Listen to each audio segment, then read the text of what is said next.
I'm going to talk about nourishing herbal infusions.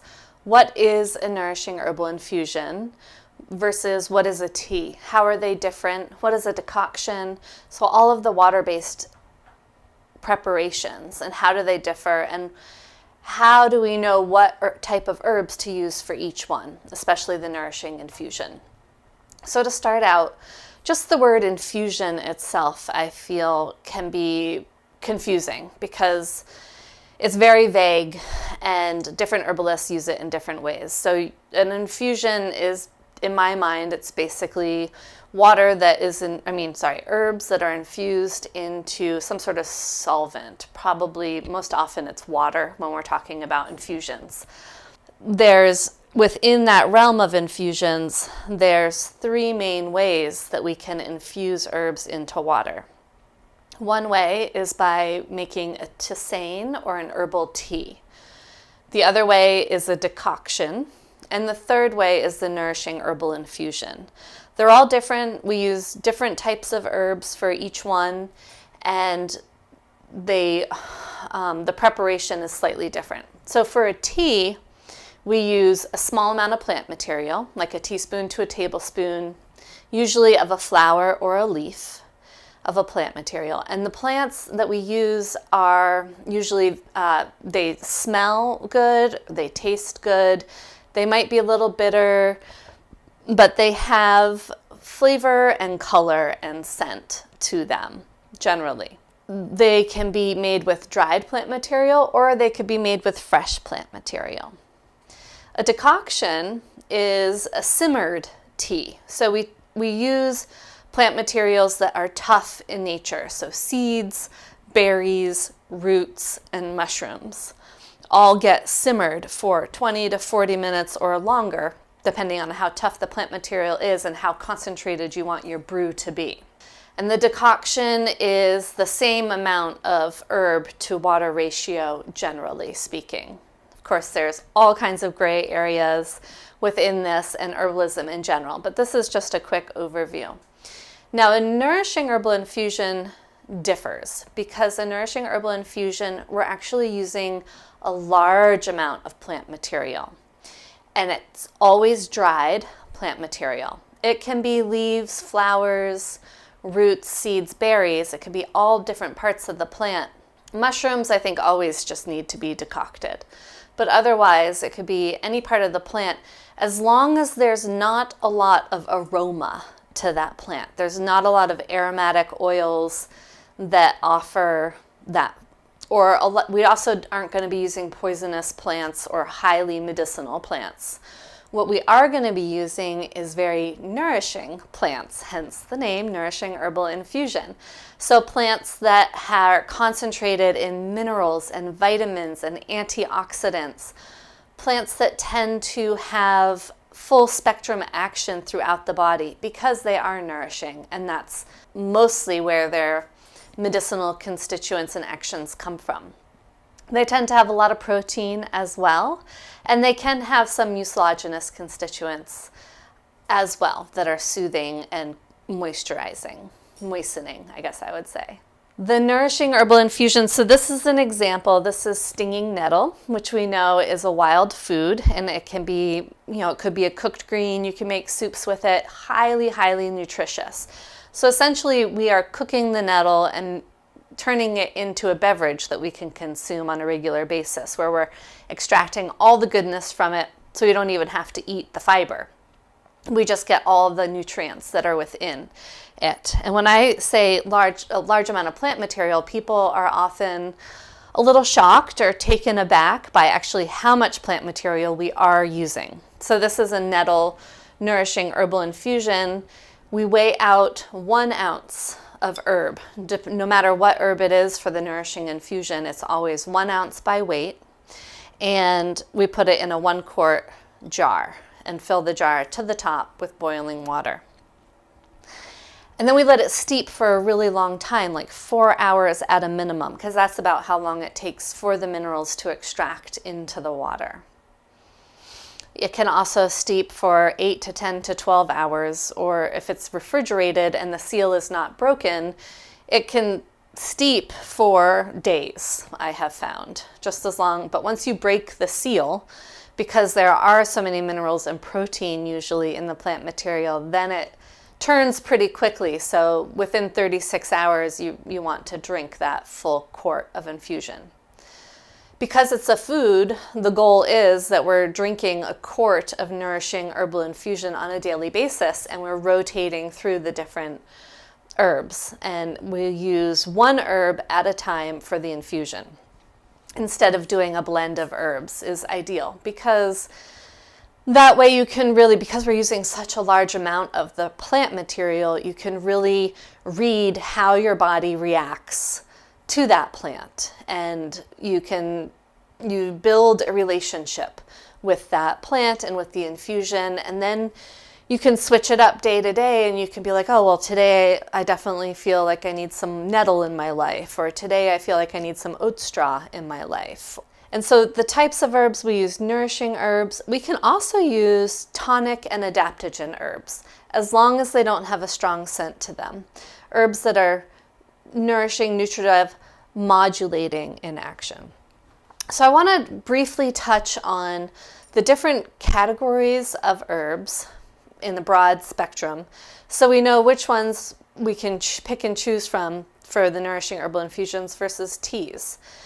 Because if we were to make a tea with the stinging nettle, we're really not going to get the benefits that we're looking for, because we're using such a small amount of plant material and we're steeping it for such a short amount of time that it's not going to be providing any of the nutrition.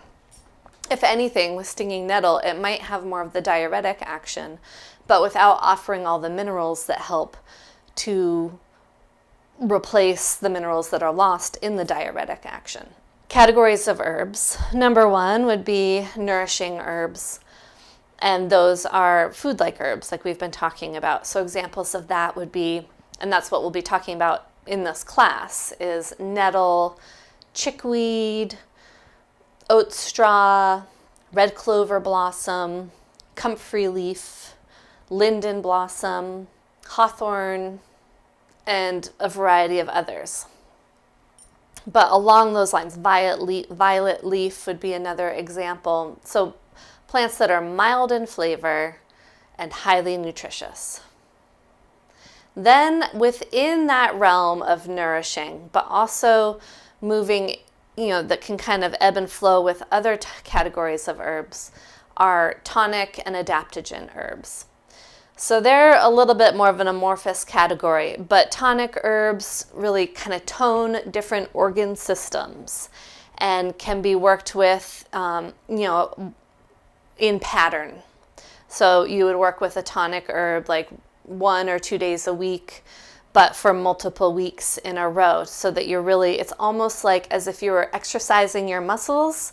I feel like the tonic herbs exercise organ systems and keep them healthy and happy. So where hawthorn, I mentioned, is a nourishing herb, but it's also considered to be a heart tonic because it has a normalizing and modulating and strengthening effect on the heart and the cardiovascular system as a whole. Adaptogen herbs, we'll be working with astragalus and schizandra berry in this class as far as nourishing infusions, because they are very nourishing. Adaptogens, the main definition that I relate to adaptogens is that they help the body be more resilient in times of stress. They are normalizing and modulating. So they help the body come more into a healthful state of homeostasis. And they also have non-specific direction of action. So they tend to kind of work on the whole body. It's not like necessarily this adaptogen herb is going to be taken to relieve stomach spasms or something like that. That's not really how they work. They work best if you take them over a long period of time to help to build and support the body. So a lot of them work well as nourishing infusions. However, there's some adaptogens that have aroma to them. Like I immediately think of tulsi or holy basil. And so that would be an adaptogen that we would not make a nourishing infusion with, we would make a tea with. So there is a little gray area within tonic and adaptogens, but many tonics and adaptogens can be worked with as a nourishing infusion. Then there's the stimulating and sedating herbs, which we do not use for nourishing herbal infusions. These tend to be stronger in action.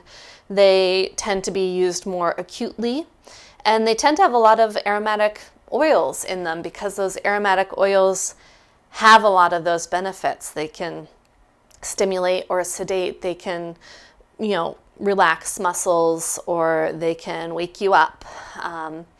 And again, I think the word stimulate is used a lot in herbalism to mean different things. And so when we're talking about stimulating and sedating, what I'm saying is they push you beyond your natural ability. So coffee, classic example of a stimulating herb, pushes you beyond your normal capacity of energy. But in the long run, it's sedating because it depletes you. It depletes your energy reserves because it's pushing you beyond what you have. And so oftentimes there's a crash or a sedative action, it could be considered, with coffee. And that goes with a lot of these stimulating and sedating herbs. And of course, there's a huge range of intensity of stimulating and sedating, coffee being one of the most intense, I would say. Mint could be considered to be stimulating or sedating. It's used to awaken and enliven, but then it can also be used to calm and soothe different parts of the body, not only just the mind. So those herbs tend not to be nourishing infusion herbs. And then the more intense herbs can be the poisonous herbs, the herbs that are really strong in poisonous constituents that we really take in very small amounts for medicine. Examples would be poke root, lobelia, or cayenne. So obviously if an herb that we use in very small doses, we're not going to be making a very strong nourishing infusion with it. Those herbs we tend to make tinctures with because we can control the dose and use very small doses with tinctures that way. So nourishing herbal infusions, let your food be your medicine and your medicine be your food. This is a classic example of that. Nourishment does work. It does build the body, support the body, and it especially is very helpful in chronic health conditions, inflammation states, coming out of debilitating states, dealing with surgery or injury, anytime that you just need to build the body, build the stores of the body. And they can be really nice adjunct to conventional medicine because they basically are just very healthy food. And they are, in my mind, a tool for life. So once you start working with the nourishing herbal infusions and really start incorporating them into your daily lifestyle, you will soon realize that this is a tool in your medicine bag that you can always rely on. It's also a great way to work with herbs on a daily basis, even if you're not in a diseased state.